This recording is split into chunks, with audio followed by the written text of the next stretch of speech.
dire maupay ang Dios ang nag-aayos ito. Adi kita yan sa pagpito. Di ba? Pagpito. Ngan adi siya ginkuha sa Lucas 23 verse 44. Ba't iba dito sa ako? Oh, duway ton. Oh, yeah, do it. Duway Limang ton. gihapon. Duway. Oo. Simla. Aliman. Father, into your hands I commit my spirit. Tapos, Sana. nawaran siya hininga. Sino dili ang nagpipinsar danay nga sa ano daw la kumuha ko ni Lord? Sa ano daw la bisan ako kasi bisan niya kami na pastor nagkape-kape nasiring niya sa kalayur pero daw la kay gara daw la ang kitang naghihatag sa ako ni Lord. Amen. Mapipinsar ito naton lalo na kung may da kita mahal sa buhay nga gimbayaan o may daba namatay nga mahal natin sa buhay kikita ta nga kita mismo sa atong kaliguringon may sugat gyapon. Amen. Pero dito nakikita sa tao kaya ang tao nabulag dito sa mga butang nga nakikita diri sa mga butang ang kinahanda sa Ginoo. Amen. Sige, basahon tayo ini nga verse kay kada mo na sa nato nabutian tigang kan Marian, tigan Georgina. Kada mo sa nato nabatian kanina. Basahon tayo nga verse. Nang magtatanghaling tapat na hanggang sa ikatlo ng hapon, nagdilim sa buong lupain. Nawalan ng liwanag ang araw at ang tabing ng templo'y napunit sa gitna. Sumigaw ng malakas si Jesus, Ama, sa mga kamay mo'y pinagkakatiwala ko ang aking espiritu. At pagkasabi nito'y nalagot ang kanyang hininga. Amen. Palapakan natin makagaraw ng Ginoo. Sa rin pa nga ni kanina, usa din nga preacher na ating ka, diri ko na aksidente. Amen. Kinaano ba lumusad ang Ginoo? Sino ba kita para iya lusaran? Di ba? Sino ba kita para iya pagtuunan ng pansin? Lumusad ang Ginoo kay diri ka isang tao. So sa nato nabatian kanina, asya nga may the cross na simbolo sa atong katalwasan. Kasi ang tao pag namatay, minsan napipinsar ko talaga ini, o kung ba yan sa impyerno, sa imbangan ni Sister Daisy kanina, dini palangani sa tuna nga napapasuan kit, nasasakitan kit yan sa usa ka oras, diri na naton kaya ang pain. Diba sa rin pangani kapag may isang tao masakit puro orang, di ba nagpapass out doon? Matutumbak ako sa sobrang sakit. Pero dito sa impyerno, bisan gaano masakit diri ka magpapass out. Ngan eternal ito. Kaya diri ini anak kong kinabuhi mga kabuktuan, diri la siya tiyaw-tiyaw. Amen. Diri talaga tiyaw-tiyaw. Once maunawaan mo, ang purpose ang kinabuhi kung kaya nano ka nabuhi. Nabuhi ka lang ba para mag-Jollibee? Para pumalit sa metro, nano-nano man din na diri. Kaya ang atong kinabuhi sa Ginoo din Asya nga ni ang Diyos, lumusad siya nagpakatawo para abuton ang tao kasi diri naton kaya sa rin ni pastor kanina, diri sapat ang ginaalay sa tao, ang mga dugo sa nahayop. Kaya mismo ang Diyos lumusad. Wala siya ibang nga pinagkatiwalaan, mga anghel o sino man, kundi mismo siya ang lumusad din sa tuna. Amen? Kaya kita nga niya na mapalad kita kay aton ang panawagan sa Ginoo sa aton hintuman. Aton nag-aggregate sa panawagan sa Ginoo. Ngan ikon nga panawagan sa aton ayaw naton sa mga kabuktuan. Lalo na sa mga bata nga ni syempre na may mga butang na diri pa nila may intindihan. Pero pinili sa Ginoo. Amen. Amen. Ini nga verse may da kasi ni nakit-an nga upat nga ginyakan didi. Una, kung papansinan natin, kasi sa umod lang, binasa akin, first time ko gulo yung magyakan dito. Lord, na ano ba ini? Dakmaran sinikon. Kung papaanhon ko, Pero sa bulig sa baran ng Espiritu, sa rin ko nga ni sa nakon verse kay may kami din yan, devotion. Ang akong favorite verse talaga nga, Kawikaan chapter 3 verse 5. Kaya huwag ka magtiwala buong puso at kubusan at huwag kang mananangan sa sariling karunungan. Sa lahat ng iyong gagawin siya ay alalahanin upang patnubayan ka sa iyong mga tatahakin. Ini nga pag-share sa bulong sa Ginoo, diri ini basta-basta mga kumugtuan. Kaya nahadlok up na Lord, nanugod ang imo iyayakan. Di ba? Ang imo iyayakan sa akon. Asya ito nga nag-aaro ang guidance ng Holy Spirit. Okay, sige. Antes ko iniya na iyakan, bagang pukit anay. Amen? Kay direct, ayaw kita pag ano sa atong makalagori magkindisan marami Espiritu. Sige. Father God, in the name of Jesus, Lord, adi kami yan na. Lord, tutuwi ako sa inyo na iyong mga pulong. Langisan mo, Panginoon, ang aking mga labi. At ang lahat ng mamumutawi sa aking labi ay ayon lamang sa iyong kalooban, Panginoon. Maging Lord, ang mga tao na nandito ngayon, mga nakakarinig, Lord, maging sa inaabot ng tinig na ito, Lord Jesus, abutin mo sila, Lord, ng iyong mapagpalang kamay. At balutan mo kami ng iyong banal na dugo sa mga oras nito, Panginoon, upang hindi maagaw ng demonyo, Lord, ang mga salitang may tanim sa aming mga puso sa araw na ito.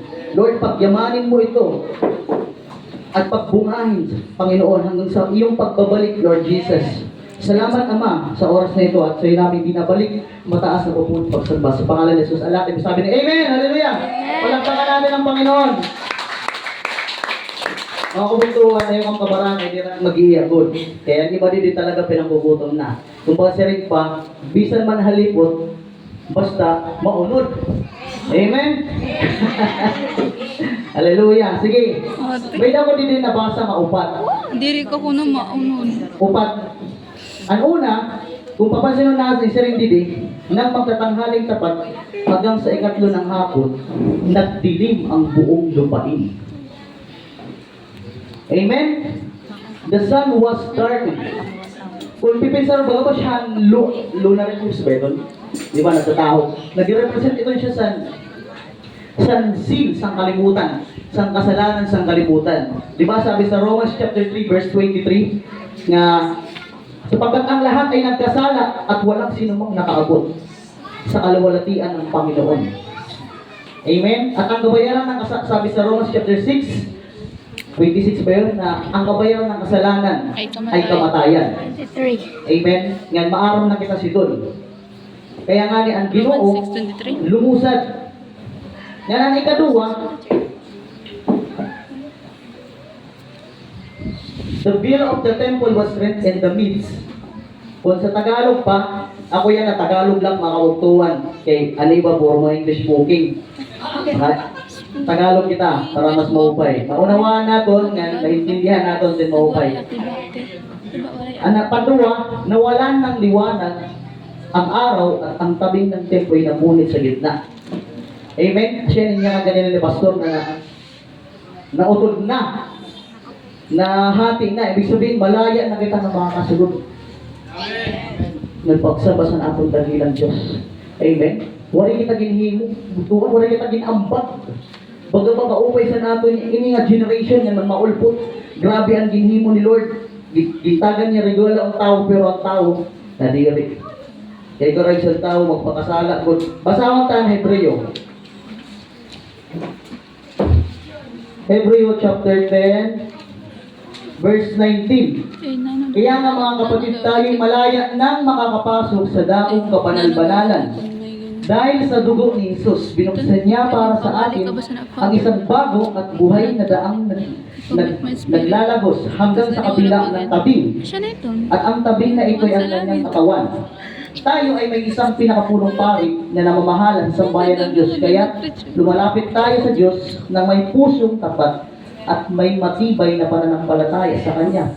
Lumapit tayong may malinis na budhi sapagkat nilinis na ang ating mga puso at hinugasan na ng dalisay na tubig ang ating mga katawan. Magpakatagtag kayo sa ating pag-asa at huwag nang mag-alinlangan pa sapagkat ang nangako sa atin ay maaasahan. Sikapin din nating gisingin ang damdamin ng bawat isa sa pagmamahal sa kapwa at paggawa ng mabuti. Huwag nating kaliligtaan ang pagdalo sa ating mga pagtitipon gaya ng ginagawa ng ilan. Sa halip, palakasin natin ang loob ng isa't isa, lalo na ngayon nakikita natin malapit ng araw ng Panginoon. Amen? Huwag na mag-alinlangan. Nga si rin din nga, pirmikit ko na magkatipon. Kigimpulit na ang tabing, malaya na tayong makapasok sa presensya ng Panginoon. Amen? Amen? Dahil kasi talaga nakulpot talaga mga kabuktuhan ang paghagot, panlalamig. Kasi nakulpot talaga ito, bisan sa akin, bisan sa aton. Pero ito na panlalamig natin, ito na naabat yung hallelujah, padahil langit. Amen. Amen. Kay ang Ginoo maaram siya sa aton mga kalayahon. Maaram siya sa aton, kung diin na natin kaya, kung diin na natin diri kaya. Amen. Kaya ginhimo sa tao, ginhimo sa Ginoo, ang diri kaya himuon sa kautusan. Sapagkat ang kautusan po ay sa pagsabi ng Panginoon doon, ang titik ay pumapatay, pero ang espiritu ay nagbibigay buhay. Amen? Kaya pinsaman mo ito ng mga tao nga, talaga doon nga. Masunod doon sa 10 Commandments, nahuli man doon. Di ba? Kasi, ang katalwasan sa pagkita sa iba, pamamagitan ng kanilang mga gawa. Siring sa kawikaan ba ito, Pastor, nga, ang ating mabubuting gawa ay gagaya lamang ng isang basahang marumi. Di ba? Kaya wari kita may pagmamalang sa Ginoo. Kaya yan na ani kita, ikaw basahang ganyan, yung tapos na ni Jesus. Amen? Kaya malaya na po tayong makakapasok, bisan nga sa balay. Nakakaamukit sa Ginoo. Di ba? Bisan kit kumain, bisan kit kumadto sa CR. Amen? Hallelujah. Ang pantulo. Tayo kang kabaraka mga kabuktuhan. Kay maupay ang Ginoo. Baka nakaungkit yan. Hallelujah. Ang pantulo, siring didi, and Jesus cried with a loud voice. Nano daw ulit ng karagsigon. Ang karagsigon ito mga kabuktuhan, this is the shout of victory of what Jesus did on the cross. Siya hindi ang tagumpay. Ato na pagkulit ni Jesus Christ, dirilat to kay hikukurian siya. Kundi tagumpayan to sa mga tao, mga sunod sa iya. Hasta sa mga generation ng mga ulbot. Amen? Basahan taan 1 Corinthians chapter 15 verse 55. Nasaan o kamatayan ang iyong tagumpay? Nasaan o kamatayan ang iyong kamandag? Ang kamandag ng kamatayan ay ang kasalanan. At ang lakas ng kasalanan ay nagmumula sa kautusan. Magpasalamat tayo sa Diyos sapagkat tayo binigyan niya ng tagumpay sa pamamagitan ng ating Panginoong Jesucristo. Kaya nga mga mahal kong kapatid, magpakatatag kayo at huwag matina. Maging masipag kayo sa paglilingkod sa Panginoon dahil alam ninyo hindi masasayang ang inyong paghihirap para sa Kanya. Amen! Amen? Because Jesus fulfilled the law. Siya ang nag-fulfill sa kautusan. Kasi walay good. Bisan usa nga nakasunod. Kundi ang Diyos mismo lumusan. Kasi siya lahat ang may kakayahan. Siya ang umimo sa batas. Siya lahat ang may kakayahan sito maghimo. Kaya kita, pinapakita lang ang kautusan. Naghimo ito sa Ginoo. Pinapakita sa ito sa tao na kita maluya. Kailangan natin sa Diyos nga magbubulig sa aton. Pero kung sa ibang tao, ayaw mo ito. Di ba? Sa ang mga Hudyo, ano ang ira paniniwala? Pag nagkasala sila, pag kinabukasan, kailangan mag-double effort sila para itong nga ira kasalanan nga nahimo, matapalan sa mauupay na gawa. Asya ito. Kasi nag-research ak liwat sa mga belief sa mga other religion. But kita, si pangalan John 46, Jesus is the way, the truth, and the life. No one comes to the Father except through Him. Sila ang atong daan. Siya ang buhay at katotohanan. Kung sino man ang natapot sa iya, magkakamayada. Buhay na walang hanggan. Amen? Palakpakan natin na natin mga galaw na Ginoo. Adi na, ang panupat. Father, into your hands I commit my spirit. Hallelujah. Kaupay sa Ginoo.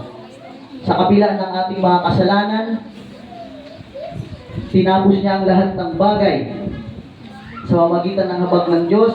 Pangatlo, sa pamamagitan ng kanyang dugo, tayo ay naging matagumpay. Tayo ay naging matagumpay sa pamamagitan ng ating Panginoong Hesus. At ang pag-upat, bisan san orhi nga hininga ni Jesus Christ at tuan humbleness. Kasi nga verse nakita ko. Okay. So, di ba Diyos siya? Diyos, tas tao. Kaya man niya sa iya kalugaringon, di ba? Nga kumadto na lang. Diri na pagtawag sa niya may. Pero niya, tawag pa niya Ama. Ama. Father, into your hands, I commit my spirit. Tapos, na nalabutan sa iya, ini nga. Babasahan ko niya sa iyo, Ini nga, Philippians chapter 2, verse 5 to 11. Naway magkaroon kayo ng kaisipan na tulad ng kay Kristo Jesus. Kahit siya ay likas at tunay na Diyos, hindi niya itinilitang manatiling kapantay ng Diyos. Sa halip kusa niya itong hinubad ang pagiging kapantay ng Diyos at naging katulad ng isang alipin. Ipinanganak siyang tulad ng mga karaniwang tao at nang si Kristo ay maging tao, nagpakumbaba siya at naging masunurin hanggang kamatayan. Maging ito man ay kamatayan sa krus. Amen? Bisan dito sa na siya sa krus. Grabe, ang kalooban na gihapon sa ang kanyang iya. Ginkuman. Nagpakumbaba siya. Kaya, ang mga tao nga nagpapakumbaba, umulpot man ang kamatayan sa aton, makakayakan. May guts kita nga magyakan. Father, into your hands, I commit my spirit. Amen. Amen? Kasi, once ang tao o sa Kristiyano nga nagkikinabuhi sa duwang mundo, ang condemnation natin siya kasing maaro pa sa ilo, mahimo na liwat sala, maaro pa sa ilo. Kasi ang iba, ang giniyakan nila, pag naligtas ka na, kung isang magpinakasala-sala ka pa. Amen? Pero di ito. Kaya ang Ginoo just change. Diri niya i-compromise ang iya pulong tukod la sa aton kaluyahon. Diri nato na mapagtagumpayan. Kaya ang tao pag namatay, kung nahingat tuman siya sa impyerno, iya itong desisyon. Pero hunahon ta kapag umutuan nga, ang tao may desisyon, may free will kita. Bisan man sigmon naton nga, kailangan mo ang Panginoon.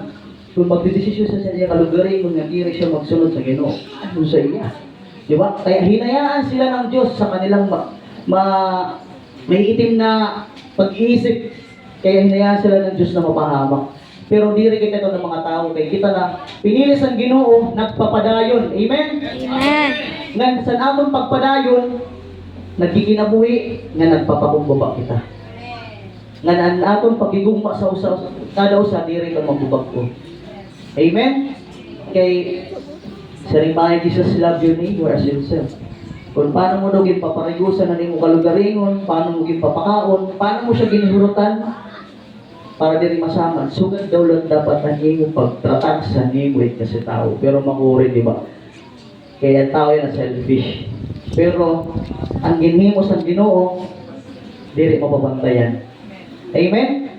At dahil dito, siya'y lubusang itinaas ng Diyos at ibinigay sa Kanya ang pangalan higit sa lahat ng pangalan. Sa gayon, sa pangalan ni Jesus ay luluhod at magpupuri lahat ng nasa langit, nasa lupa, at nasa ilalim ng lupa. At para sa ikaguluhati ng Diyos Ama, ang lahat ay magpapahayag na si Jesus Kristo ang Panginoon. Amen? Sino didiyan na guliyak na si Jesus Christ amo ang Ginoo sa mga ira pamilya? Amen? Ayaw din ba karugan, ayaw nato na ikaud ang nga sa Ginoo. Kaya siya yung makakapagtalwasan nga tanan, nga tao. Amen. Sa biyaya ng Panginoon, mga kabugtuhan, i-share ko lang sa iyo buti ay la. Sa ito kasi nga panahon, nag-start kasi sa El Shaddai. Tapos, 3 years lang bida, tumatak sa Manila. Pagkato ko sa Manila, nag-board na kita. Pero, naging duwa, tumayrak double life. Siton. Pero pag ulpot ko, ikalag ni Lord sa inyong simbahan. Praise God, kay pinakawa niya sa akon kung paano magtumayada kung passion sa aton ay kasi tao. Kung ada si Kristo sa imo kasing-kasing, dapat may compassion ka sa imo kasi tao. Sa imo sanggay, sa imo pamilya, kung ikaw maaram ka nga, ikaw kalwas kami nga ka sa langit, paano naman sila? Eh basta ako, okay na, mahal na ganito sila. Diba? Si Jesus Christ, inabot niya tanan. Wari niya, bayayin niya, apostol, hanggang diri sila talaga nga equip. Amen? Kaya adik sa simbahan, gini-equip kita sa pulong sa Ginoo para mamunga. Amen? Diri magpadabot yan. Kasi dako mo na akong tiyan. Okay man, waray diet. Amen? Amo ta ng correct sa Ginoo. Na magkinabuhi kita, nga na nato nababatian, kinabuhi kita, then din si-share ko sa iba. Ayaw natin, yung sarili. Amen, mga kabuktuhan? Hallelujah! Palakpakan sa Ginoo. Kaya, nakakatayan kita sa natin katalwasan sapagkat tinapos na ng Panginoon ang lahat. At ang lahat ng sumasampalataya sa Kanya ay binigyan na ng karapatan maging anak ng Diyos. Amen? Hallelujah! Sige, palakpakan natin Ginoo. Ginaanda ko ang kada usang tumindog kita. Nga sa aton pagtindog,